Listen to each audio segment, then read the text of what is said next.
Matsumae merenungkan tujuan akhir Byakuya, yaitu mengubah seluruh ghoul di dunia kembali menjadi manusia.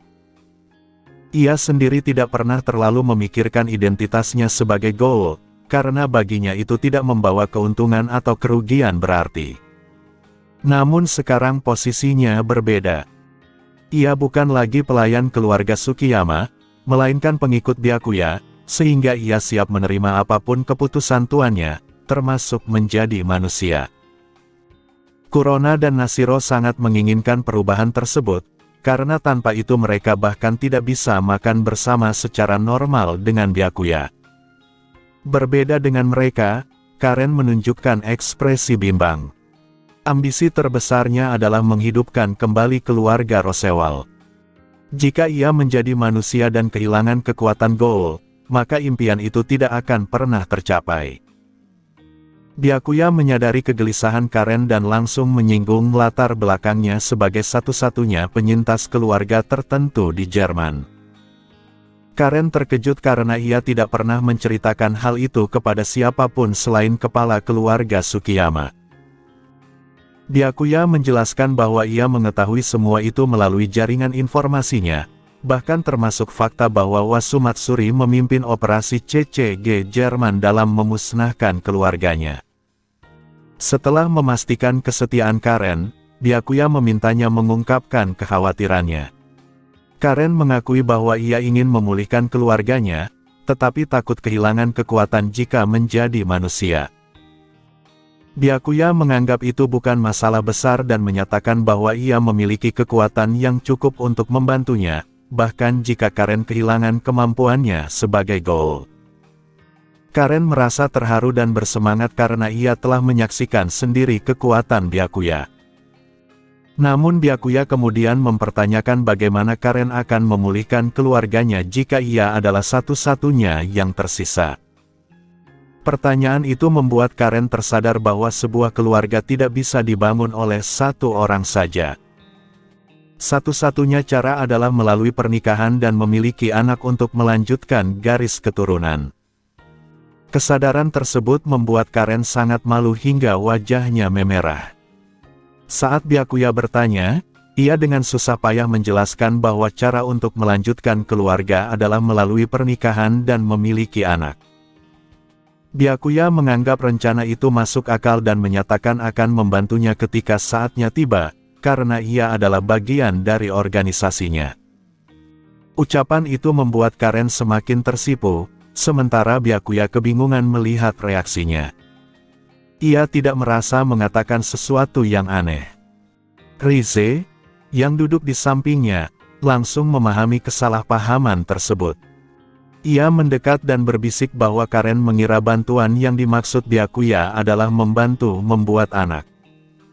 Penjelasan itu membuat Byakuya akhirnya mengerti mengapa Karen bereaksi demikian. Saat ia hendak meluruskan kesalahpahaman tersebut, Rize menghentikannya dan mengatakan bahwa ia belum selesai. Rize memperingatkan Byakuya agar tidak mengatakan semuanya secara belak-belakan kepada Karen, mengingat ia adalah seorang gadis dan sebaiknya tetap menjaga harga dirinya.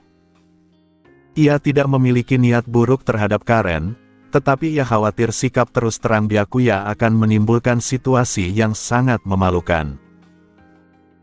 Byakuya memahami maksud tersebut dan kemudian menjelaskan kepada Karen bahwa bantuannya dalam memulihkan keluarga Rossewal hanya sebatas apa yang bisa ia lakukan sebagai atasan, tanpa memaksanya ke dalam situasi yang sulit atau memalukan.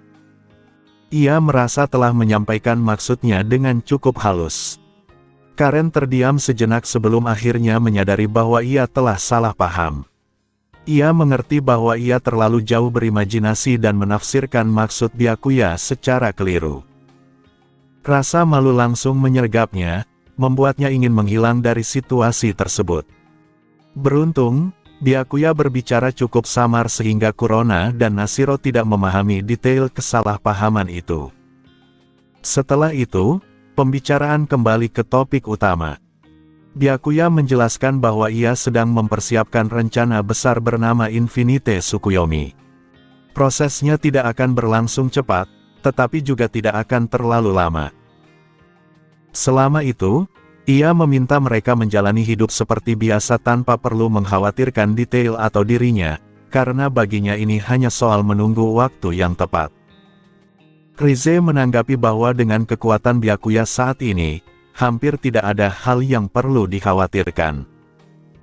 Ia juga mengungkapkan bahwa mereka bahkan belum melihat batas sebenarnya dari kekuatan Byakuya, karena ia selalu menyembunyikannya.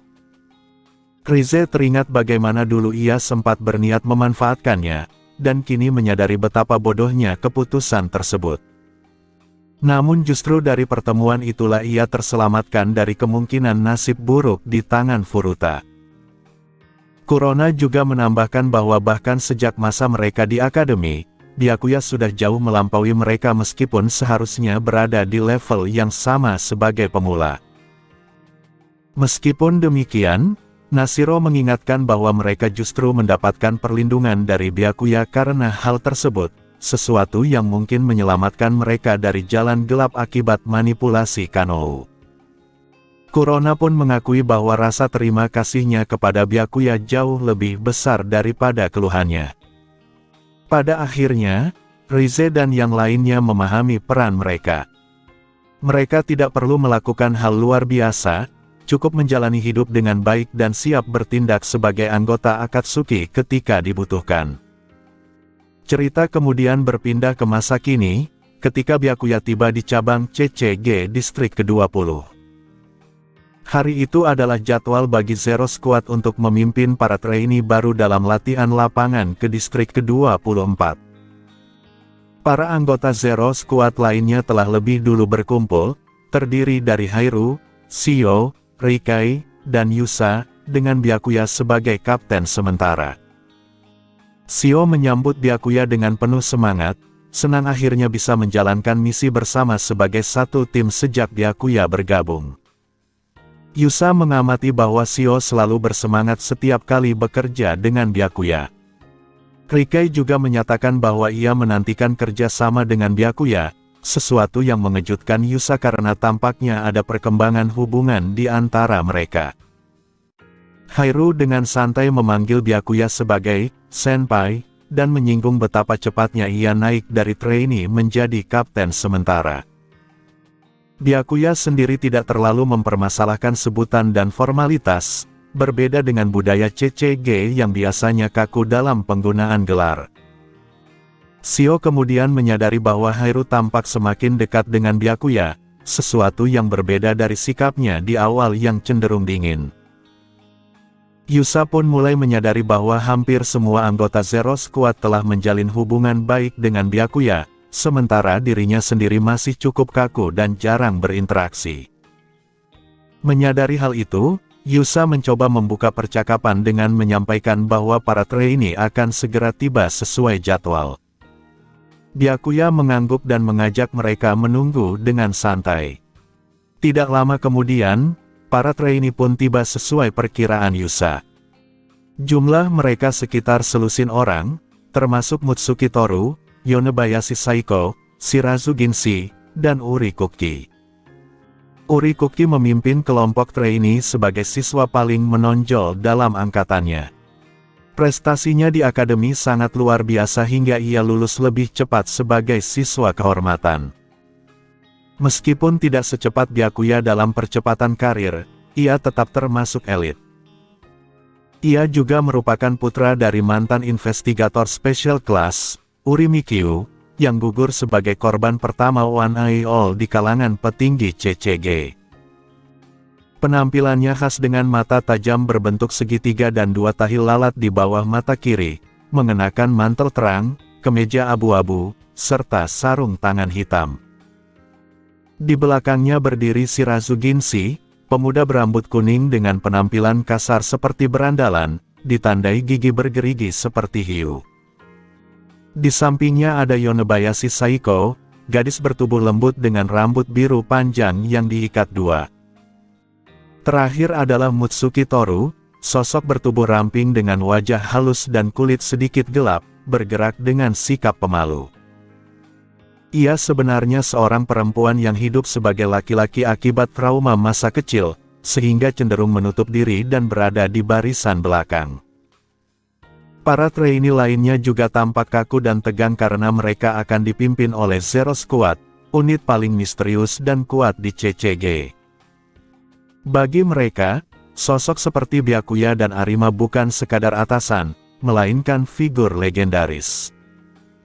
Meskipun Arima tidak ikut, kehadiran Byakuya saja sudah cukup membuat mereka bersemangat. Salah satu trainee menyapa dengan penuh hormat, sementara Uri hanya memberi salam singkat tanpa berlebihan. Byakuya sendiri meminta mereka memanggilnya dengan santai tanpa formalitas. Namun, ketika Shirazu mencoba memanggilnya langsung, Saiko segera menegurnya karena mengira itu adalah ujian etika. Shirazu pun buru-buru memperbaiki ucapannya. Byakuya menegaskan bahwa ia tidak sedang menguji siapapun dan mempersilakan mereka menggunakan panggilan yang nyaman, sebelum beralih ke pembahasan misi. Hairu menawarkan diri untuk menjelaskan detail operasi, dan Byakuya menerimanya. Saat Hairu maju, penampilannya yang menarik langsung menarik perhatian beberapa trainee laki-laki, termasuk Shirazu yang terlihat jelas terpikat. Berbeda dengan itu, Uri tetap dingin dan fokus pada tujuannya untuk menjadi lebih kuat demi membalas kematian ayahnya. Saiko menyadari sikap Shirazu dan menggoda bahwa Hairu jelas sudah memiliki hubungan dekat dengan Byakuya, mengingat cara ia memanggilnya. Shirazu merasa kesal tetapi mengakui bahwa harapannya tidak realistis, sehingga ia memilih untuk tidak memikirkan hal yang mustahil. Hairu, yang memiliki kemampuan fisik di atas manusia biasa, sebenarnya mendengar semua percakapan mereka, tetapi ia tetap bersikap seolah tidak peduli.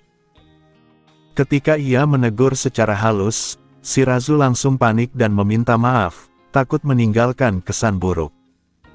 Para trainee laki-laki lainnya pun segera memperbaiki sikap mereka. Hairu kemudian melanjutkan penjelasan mengenai operasi di distrik ke-24, termasuk strategi dan prosedur keselamatan. Ia menegaskan bahwa ini bukan latihan biasa, melainkan misi berbahaya dengan risiko kematian yang nyata. Semua peserta harus bersikap serius. Sementara itu, Shirazu merasa lega karena mengira dirinya lolos dari masalah, tanpa menyadari bahwa Hairu sebenarnya telah mendengar semuanya. Ketidakpeduliannya terhadap komentar tersebut justru menjadi bentuk penegasan yang lebih halus namun tajam dibandingkan teguran langsung. Setelah Ihei Hairu menyelesaikan penjelasan, para trainee mengangguk satu persatu sebagai tanda bahwa mereka telah memahami aturan. Tak lama kemudian, mereka menyelesaikan persiapan terakhir dan berangkat menuju distrik ke-24. Di perjalanan, Hairu yang berjalan di depan menyinggung kejadian sebelumnya kepada Byakuya. Ia menyebut bahwa Yonebayashi Saiko tampaknya mengira mereka berdua sedang berpacaran, menyampaikannya dengan nada menggoda. Byakuya menanggapi dengan datar, seolah tidak terlalu memikirkan hal itu, meskipun sebenarnya ia juga mendengar percakapan tersebut sebelumnya. Hairu merasa sedikit kesal karena tidak mendapatkan reaksi yang diharapkan. Ketika Byakuya bercanda bahwa mereka tidak mungkin langsung saja berpura-pura berpacaran, Hairu justru terlihat mempertimbangkannya dengan serius. Ia mengatakan bahwa jika dengan Byakuya, ia tidak keberatan dan bahkan menganggapnya mungkin menyenangkan. Byakuya menanggapi dengan nada lelah, tetapi Hairu menegaskan bahwa ia tidak berbicara sembarangan. Ia hanya mempertimbangkan hal itu karena orangnya adalah Byakuya, bukan orang lain. Hal itu membuat Byakuya sedikit terkejut dan mulai mempertanyakan apakah Hairu benar-benar serius. Saat ditanya apakah ia menyukainya, Hairu menjawab bahwa ia memang menyukai Byakuya, meskipun jawabannya sempat terhenti sejenak. Byakuya kemudian meminta kejelasan tentang makna suka yang dimaksud, tetapi Hairu sendiri tampak tidak terlalu memikirkan definisi spesifiknya. Ia hanya menyatakan perasaannya tanpa penjelasan lebih lanjut. Byakuya merasa situasi itu menjadi rumit, sementara Hairu memilih untuk mengakhiri pembicaraan dan kembali mengawasi para trainee. Sesampainya di distrik ke-24, Byakuya memimpin kelompok memasuki labirin bawah tanah dengan rute yang telah direncanakan. Mereka tidak berniat membawa para trainee ke area terdalam, melainkan hanya memberikan pengalaman bertarung di wilayah yang sudah dipetakan dan memiliki jalur evakuasi. Setelah seharian latihan, Byakuya mulai memahami karakter masing-masing trainee. Urikuki adalah yang paling berbakat, tetapi juga paling terobsesi dengan prestasi.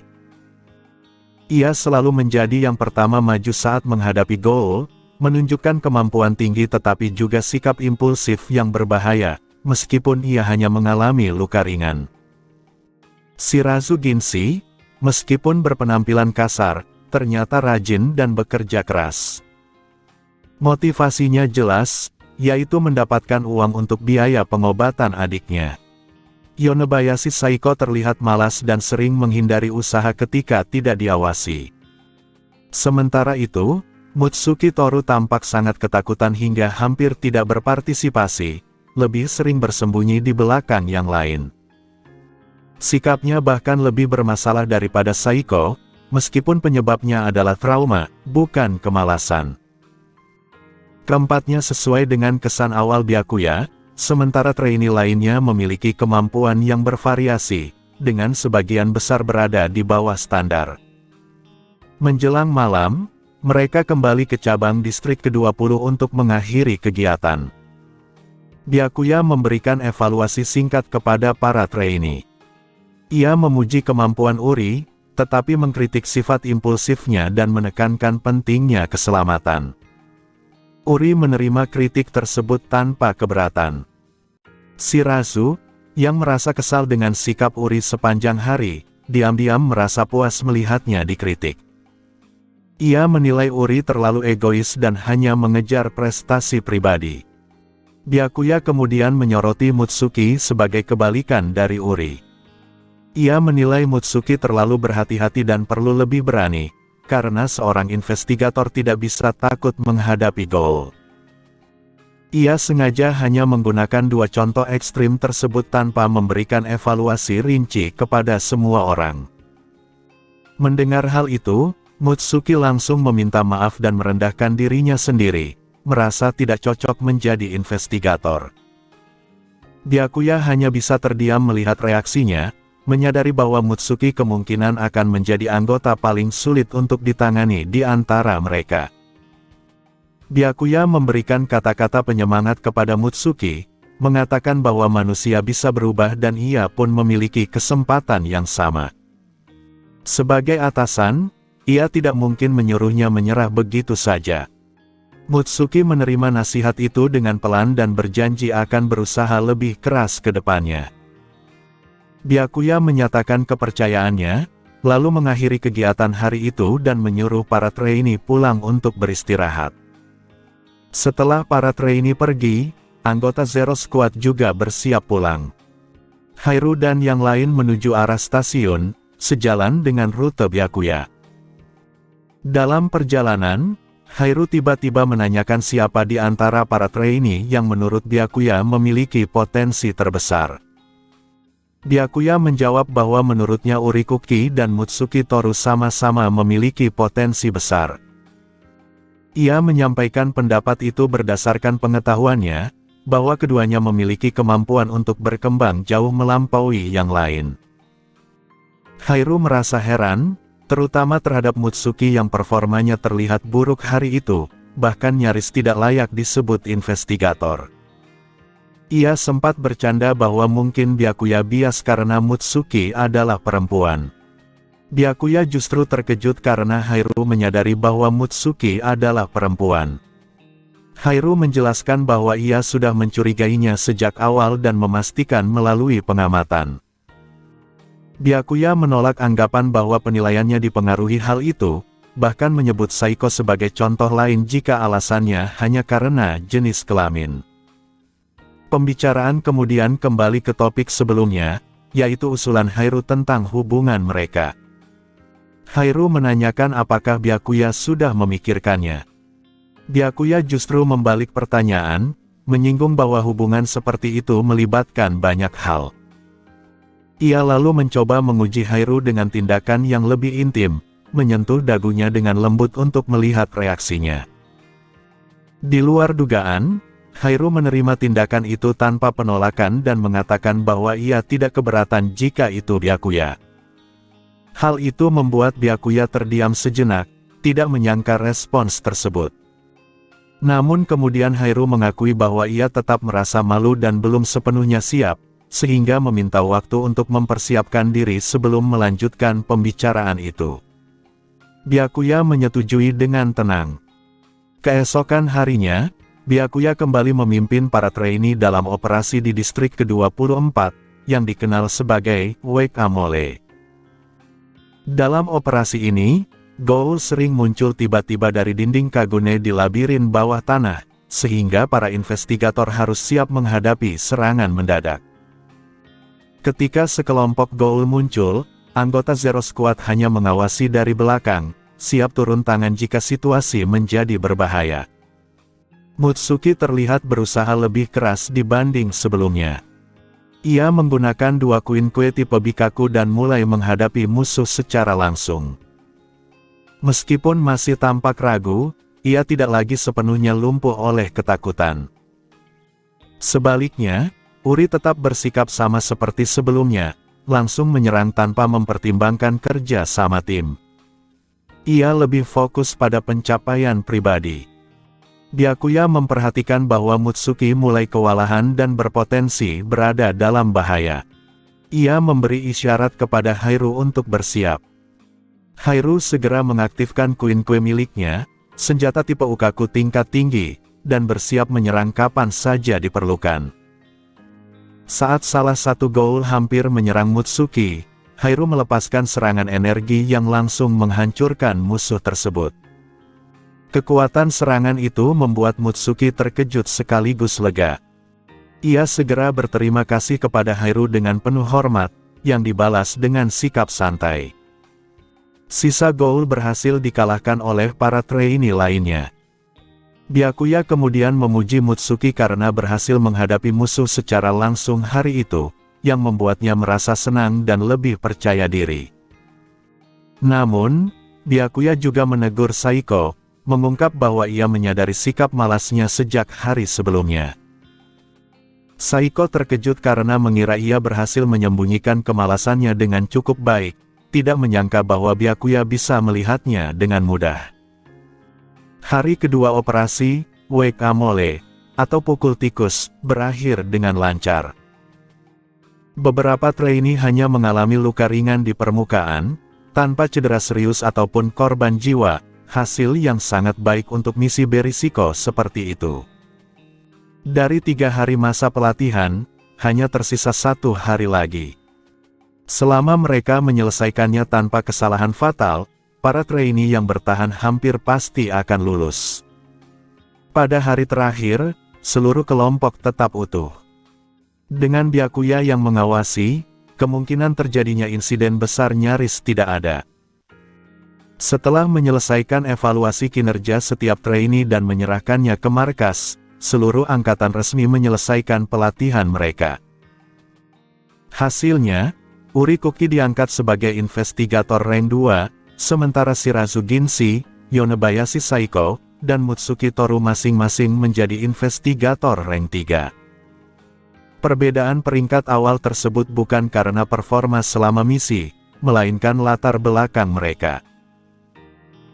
Lulusan dari jalur Junior Academy biasanya langsung mendapat rank 2 karena berasal dari keluarga terpandang, sedangkan mereka dari Training Center, yang umumnya berasal dari latar belakang kurang mampu, harus memulai dari rank 3, tanpa memandang kemampuan mereka. Saat Byakuya sedang mengucapkan perpisahan, Shirazu Ginshi mendekatinya dengan sikap canggung dan suara yang tidak biasa pelan.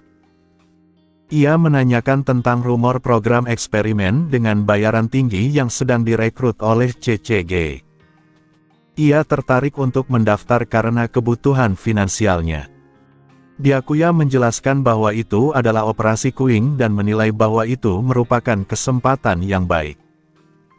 Ia tahu prosedur tersebut relatif aman karena melalui proses seleksi ketat sebelum dilakukan. Banyak orang tertarik karena bayaran tinggi dan risiko yang rendah, meskipun ada konsekuensi bahwa peserta akan terikat dengan CCG setelah menjalani operasi. Shirazu mengungkapkan keinginannya untuk mendaftar dan menanyakan bagaimana cara melakukannya. Saat itu, Saiko datang dan menegurnya karena dianggap mengganggu Byakuya. Namun ia juga mengakui bahwa dirinya tertarik mengikuti program tersebut. Ia bahkan menyebut bahwa Uri juga tampaknya ingin bergabung.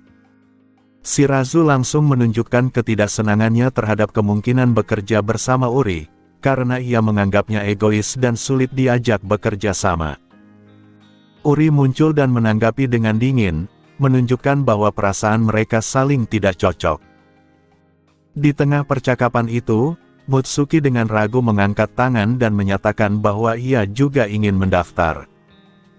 Hal ini membuat jumlah mereka menjadi 4 orang, membuat Shirazu kembali khawatir tentang ketersediaan slot. Byakuya menenangkan mereka dengan mengatakan bahwa slot masih tersedia dan menawarkan untuk langsung membawa mereka menemui kepala proyek Kuing. Shirazu langsung merasa senang dan berterima kasih, diikuti oleh Uri, Saiko, dan Mutsuki. Hairu yang mendengar percakapan tersebut ikut mendekat dan menanyakan apakah mereka akan menuju gedung laboratorium CCG. Byakuya mengonfirmasi bahwa mereka akan menemui Dr. Chigio, kepala proyek tersebut. Hairu memutuskan untuk ikut karena searah dengan perjalanannya pulang. Di tengah perjalanan, Hairu dengan nada bercanda mengungkapkan bahwa Byakuya sebenarnya akan menjadi pemimpin Kuing Squad, sehingga para trainee tersebut secara tidak langsung sedang bertemu calon atasan mereka. Byakuya sedikit terkejut karena mengira informasi itu masih dirahasiakan, tetapi Hairu hanya tertawa dan mengatakan bahwa ia selalu memperhatikan dirinya dengan sangat dekat.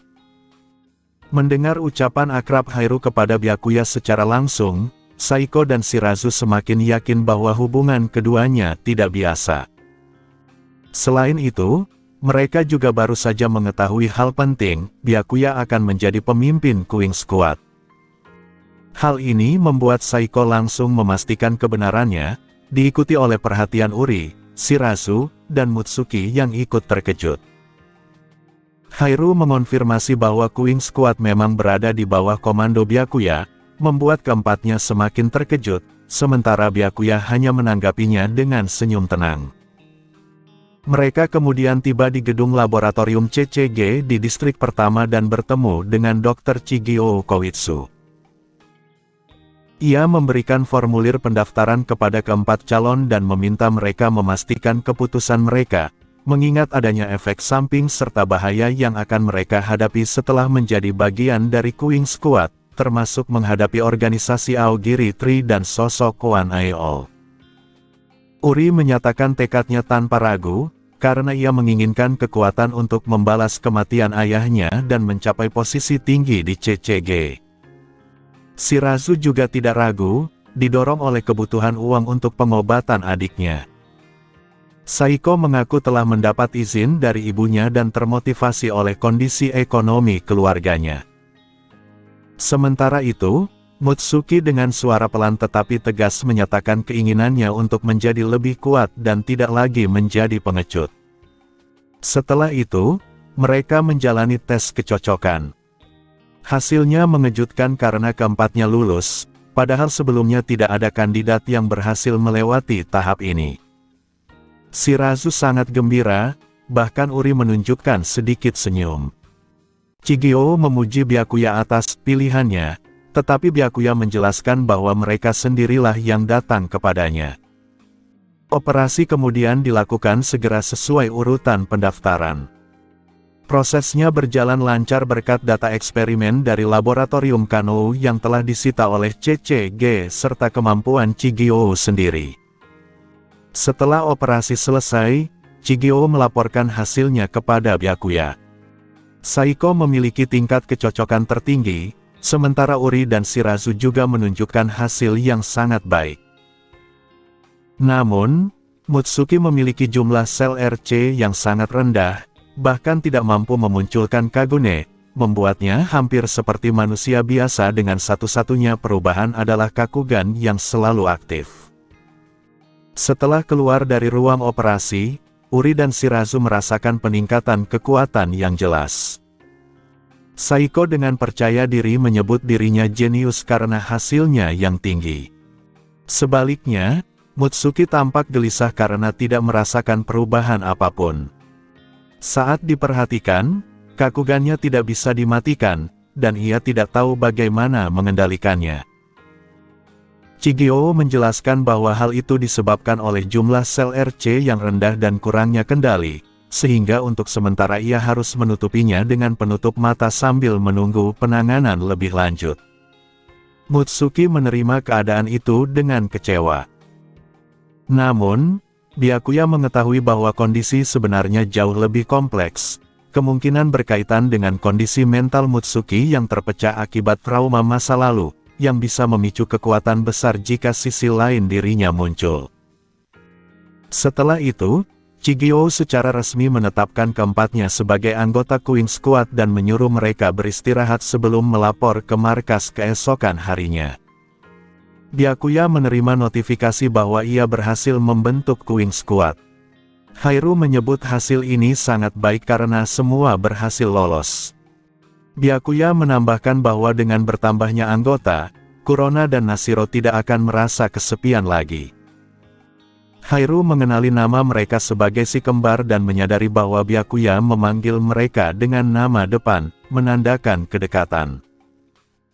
Ia pun menunjukkan rasa penasaran terhadap mereka, sementara Byakuya menjawab santai bahwa ia bisa saja mempertemukan mereka kapan saja tanpa menanggapi nada godaan Hairu. Hairu menanyakan secara langsung apakah Kurona dan Nashiro adalah tipe gadis yang disukai Byakuya, dengan nada penuh rasa ingin tahu. Byakuya menjawab bahwa memang demikian, meskipun ia heran dengan ketertarikan Hairu yang tiba-tiba. Hairu menjelaskan bahwa ia hanya penasaran dengan selera Byakuya, apalagi melihat bahwa ia memiliki beberapa perempuan dekat, termasuk Akira Mado. Byakuya terdiam sejenak, menyadari bahwa jumlahnya sebenarnya lebih banyak dari yang disebutkan. Hairu kemudian meminta agar suatu saat ia bisa bertemu langsung dengan Kurona dan Nashiro. Byakuya menyetujuinya tanpa banyak komentar. Setelah urusan dengan para anggota baru selesai, Byakuya pulang dan mengumpulkan si kembar untuk menjelaskan perkembangan hari itu. Ia memberitahu bahwa 4 anggota baru telah menyelesaikan operasi Kuing dan akan menjadi bagian dari Kiss Squad bersama mereka. Ia juga menyampaikan bahwa seorang rekannya dari Zero Squad ingin bertemu dengan mereka. Kurona langsung curiga dan mempertanyakan alasan di balik keinginan tersebut. Byakuya menjawab jujur bahwa rekannya ingin mengetahui tipe gadis yang ia sukai. Mendengar itu, Kurona menjadi waspada, sementara Nashiro justru fokus pada pengakuan Byakuya bahwa ia menyukai mereka berdua. Byakuya menegaskan bahwa perasaannya bukan hal yang mengejutkan lagi, membuat Nashiro tersipu. Kurona kemudian kembali menuntut penjelasan tentang identitas wanita tersebut. Byakuya menyebut nama Hairu, tetapi baik Kurona maupun Nashiro tidak sepenuhnya percaya bahwa niatnya sesederhana itu. Keesokan harinya, setelah keempat anggota baru melapor ke markas, Kiss Squad resmi terbentuk. Byakuya memperkenalkan Kurona dan Nashiro sebagai 2 anggota lainnya. Ketika Saiko bertanya apakah mereka juga menjalani operasi Kuing, Kurona menjelaskan bahwa mereka adalah korban eksperimen setengah gol oleh Kannou. Penjelasan itu mengejutkan para anggota baru, tetapi Nashiro menanggapi dengan tenang. Shirazu berhati-hati dalam bertanya, sementara Mutsuki menunjukkan kekaguman atas keteguhan mereka. Nashiro juga menyebut bahwa Byakuya telah membantu mereka menemukan kembali diri mereka, bahkan tanpa sengaja memanggilnya dengan sebutan Big Brother, yang membuat yang lain terkejut akan kedekatan mereka. Satu persatu anggota baru memperkenalkan diri dan motivasi mereka. Uri menegaskan bahwa tujuannya adalah kekuatan, Shirazu dan Saiko mengakui motivasi finansial mereka, sementara Mutsuki ingin berubah menjadi lebih kuat. Kurona menyatakan bahwa dirinya dan Nashiro berada di sana karena itulah satu-satunya tempat mereka bisa berada. Karena sifat unik Kiss Squad, mereka tinggal bersama di apartemen mewah yang disediakan CCG. Shirazu dan Saiko mengomentari mahalnya tempat tersebut, sementara Uri tidak tertarik dan Mutsuki hanya tersenyum kecil. Pada hari pertama mereka, diadakan semacam perayaan kecil. Byakuya, Akira Mado, dan Kyoko ikut hadir. Byakuya sendiri memasak untuk semua anggota. Kurona dan Nashiro sebenarnya ingin membantu, tetapi kesempatan itu diambil oleh Akira yang masuk ke dapur dan membantu memasak dengan sikap tegas. Di dalam dapur, Akira menyadari bahwa pembentukan Kiss Squad sebagian besar dilakukan oleh Byakuya demi memberikan tempat bagi Kurona dan Nashiro di CCG. Byakuya tidak menyangkal hal tersebut. Percakapan itu membuat suasana sedikit berubah, meskipun Akira tetap menjaga ekspresi tenangnya. Setelah makanan selesai, semua anggota berkumpul dan memuji hasil masakan Byakuya dan Akira. Mereka kemudian mulai makan bersama dengan penuh semangat. Namun, Kurona dan Nashiro tidak ikut serta. Mereka diam-diam meninggalkan ruangan karena tidak bisa mengonsumsi makanan manusia. Di dalam kamar mereka, keduanya berbaring bersama, menjauh dari aroma makanan yang menyiksa. Kurona mengingatkan Nashiro bahwa Byakuya telah berjanji akan mengubah mereka kembali menjadi manusia, dan mereka hanya perlu bersabar. Nashiro menyatakan kepercayaannya sepenuhnya pada Byakuya. Byakuya menghentikan makannya sebelum selesai. Ia sudah cukup kenyang dan ingin memeriksa keadaan Kurona dan Nashiro di kamar mereka. Di dalam kamar, kedua gadis itu sedang berbaring berdampingan di atas tempat tidur. Mereka sempat terkejut saat pintu terbuka, tetapi langsung rileks begitu melihat Byakuya. Hanya di hadapannya mereka bisa benar-benar melepaskan kewaspadaan. Kurona menanyakan mengapa Byakuya tidak melanjutkan makan bersama yang lain, diikuti Nashiro yang mengingatkan bahwa sebagai orang yang memasak, ia seharusnya menikmati hidangannya sendiri. Byakuya menjawab bahwa ia sudah cukup makan dan datang untuk memastikan keadaan mereka baik-baik saja. Kurona menyangkal bahwa mereka rapuh, tetapi ketika Byakuya berpura-pura hendak pergi, ia langsung menghentikannya dan meminta agar ia tetap tinggal. Byakuya menanggapi dengan ringan, memahami sifat Kurona yang sulit jujur. Nashiro bahkan menggoda hal tersebut. Byakuya kemudian duduk di antara mereka di tepi tempat tidur. Tanpa kata-kata berlebihan, kehadirannya saja sudah cukup. Kurona dan Nashiro menyandarkan kepala mereka padanya, dan momen itu terasa lebih berarti daripada kata-kata penghiburan.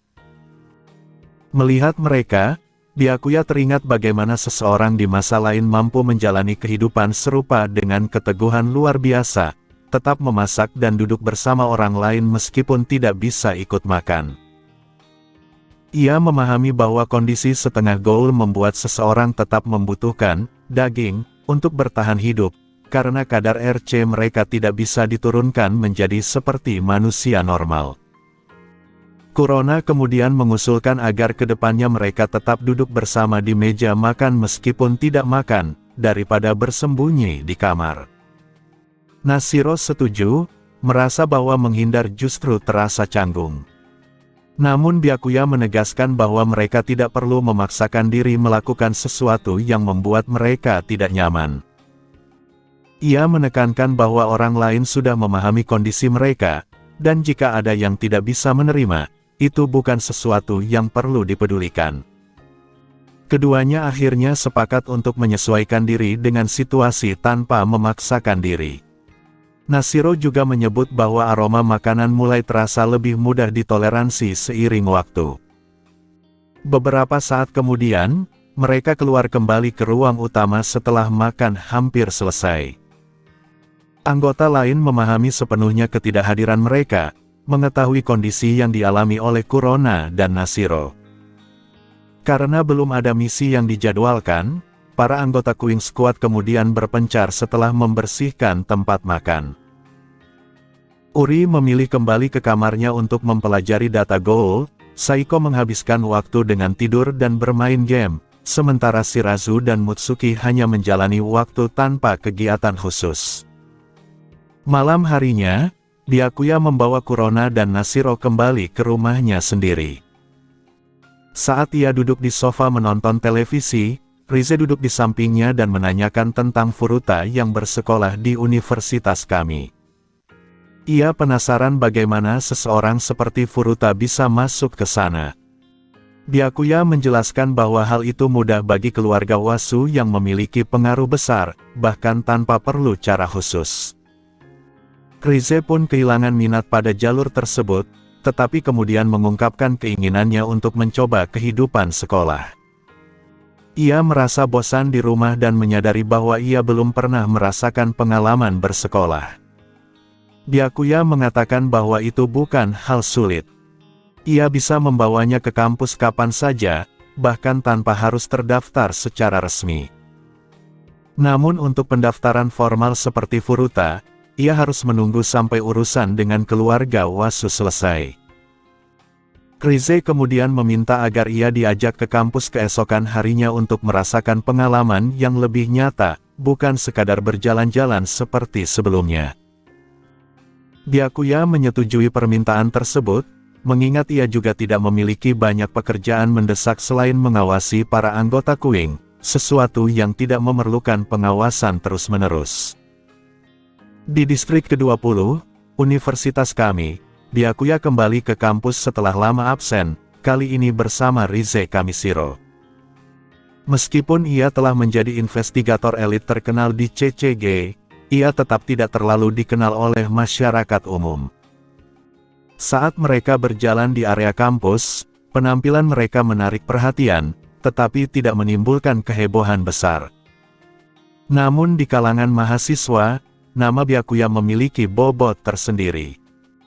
Setelah peristiwa besar operasi penumpasan OL, yang juga berdampak langsung pada kampus tersebut, namanya dikenal luas sebagai sosok pahlawan. Banyak mahasiswa menyadari siapa dirinya, meskipun tidak langsung mengenalinya saat pertama melihat. Byakuya merasa sedikit heran dengan keinginan Rize untuk merasakan kehidupan mahasiswa secara langsung. Rize menjelaskan bahwa ia hanya ingin keluar dari kebosanan di rumah, sekaligus karena Byakuya semakin sibuk dan jarang menghabiskan waktu bersamanya. Byakuya mengakui hal itu dan berjanji akan lebih sering mengajaknya keluar. Ia kemudian membawa Rize ke kantin kampus untuk menunjukkan suasana pagi mahasiswa. Ia memesan 2 porsi makanan, meskipun tidak mengharapkan Rize benar-benar memakannya. Namun Rize tetap mencoba sedikit demi menjaga suasana, meskipun langsung merasa tidak nyaman dengan rasanya dan menyerahkan sisanya kepada Byakuya, yang menghabiskan semuanya tanpa masalah. Setelah itu, Byakuya mengajaknya ke ruang kelas untuk mengikuti kuliah. Ia sendiri mempertimbangkan untuk kembali melanjutkan studinya, mengingat ia masih dalam status cuti dan tidak sepenuhnya meninggalkan pendidikan. Ia berpikir bahwa jika Rize atau bahkan Touka suatu hari ingin bersekolah, kembali ke kampus mungkin menjadi pilihan yang menarik. Mereka tiba lebih awal di kelas, dan beberapa mahasiswa mulai mengenali Byakuya sebagai mantan teman sekelas. Kabar tentang dirinya yang kini menjadi investigator terkenal segera menyebar di dalam ruangan. Para mahasiswa mulai berbisik, membicarakan prestasi dan reputasinya, termasuk rumor bahwa ia adalah salah satu investigator terkuat di CCG. Beberapa mahasiswa langsung mendekat dan mengajukan berbagai pertanyaan, mulai dari apakah ia akan kembali berkuliah, hingga menanyakan tentang pekerjaannya di CCG. Perhatian juga tertuju pada Rize, dengan banyak yang penasaran apakah ia mahasiswa atau rekan kerja Byakuya. Rize yang duduk di sampingnya tampak tidak senang dengan situasi tersebut. Ia kemudian menjawab salah satu pertanyaan dengan tenang namun tegas, menyatakan bahwa ia bukan mahasiswa maupun rekan kerja Byakuya, melainkan kekasihnya.